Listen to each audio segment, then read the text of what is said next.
എൻ്റെ കവിത ഒരു വൃദ്ധവിലാപം. ഇന്നെൻ്റെ മകൻ വരും, പെൺവാക്കു കേട്ടിട്ടെന്നെ ക്ഷേത്രാങ്കണത്തിൽ വിട്ടനാൾ തോറും ഇന്നേ വരെ കണ്ണുനീർ വാർത്തും വഴിക്കുറ്റുനോക്കിയും മെല്ലെ ചൊല്ലുന്നുണ്ടൊരു മന്ത്രം ക്ഷീണവാണിയിൽ നിന്നും. ഇന്നെൻ്റെ മകൻ വരും, അച്ഛനെ കാണാൻ വരും. അമ്മ പോയതിൽ പിന്നെ അവനൻ ചാരത്തൊന്നു വന്നിട്ടില്ലിന്നേ വരെ. ചീത്ത ചൊല്ലാനല്ലാതെ തൊട്ടതും പിടിച്ചതും കുറ്റമാണെൻ വീടിൻ്റെ. എവിടെ കണ്ടെന്നാലും വഴക്കുണ്ടാക്കും നിത്യം. വീട്ടിലാരും മിണ്ടില്ല. പൂമുഖപ്പടി മുന്നിൽ വന്നൊന്നു നിന്നാൽ, ഒന്ന് ചുമച്ചാൽ, തുമ്മിപ്പോയാൽ, വിശപ്പൊന്നറിയിച്ചാൽ, കൂട്ടുവായിട്ടാൽ, പിന്നെ ദൈവമേ എന്നൊന്നല്പം ഉറക്ക ചൊല്ലിപ്പോയാൽ വെറുപ്പാണ്, അറപ്പാണ്. നേരിട്ട് കാണുന്നതേ പുച്ഛമാണ്, അഹോരാത്രം ഉറക്കം കുറവാണ്.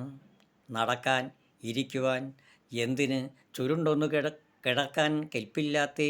ശ്വസിക്കും ശവത്തിനെ കൊല്ലടാ, ചാവാൻ അല്പം മരുന്ന് തരാനെന്ന് പറഞ്ഞ കോപം കൊണ്ട് ഈ ക്ഷേത്രത്തിൽ ഉപേക്ഷിച്ചു.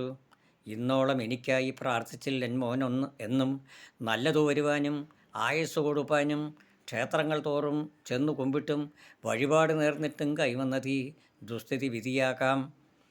സ്വത്താകെ വിഴുങ്ങാനും തല്ലാനും നീരിൽ തള്ളിക്കളയാൻ കാണാദൂരെ വിട്ടിട്ട് വരുവാനും രക്തത്തെ സ്നേഹത്തിനെ അറിയാൻ കൂട്ടാക്കാത്ത മക്കളെ ഈ നിങ്ങളും നാളത്തെ പിതാക്കന്മാർ. രാവടുക്കുമ്പോഴയ്യോ പേടി തോന്നുന്നു.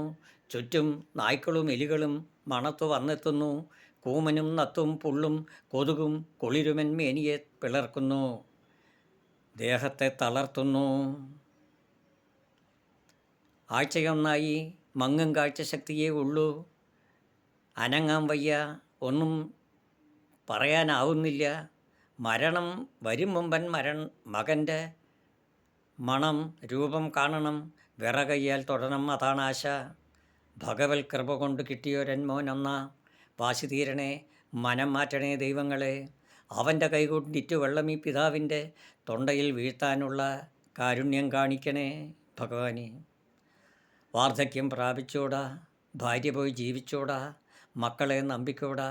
ആരാരുമറിയാതെ ആക്സിഡൻറ്റിൽപ്പെട്ടിട്ടോ, ഹാർട്ട് ഫെയിലിയറായോ, പാമ്പ് കുത്തിയോ ചത്താൽ ജീവിതാന്ത്യം ഹാ ഭാഗ്യം.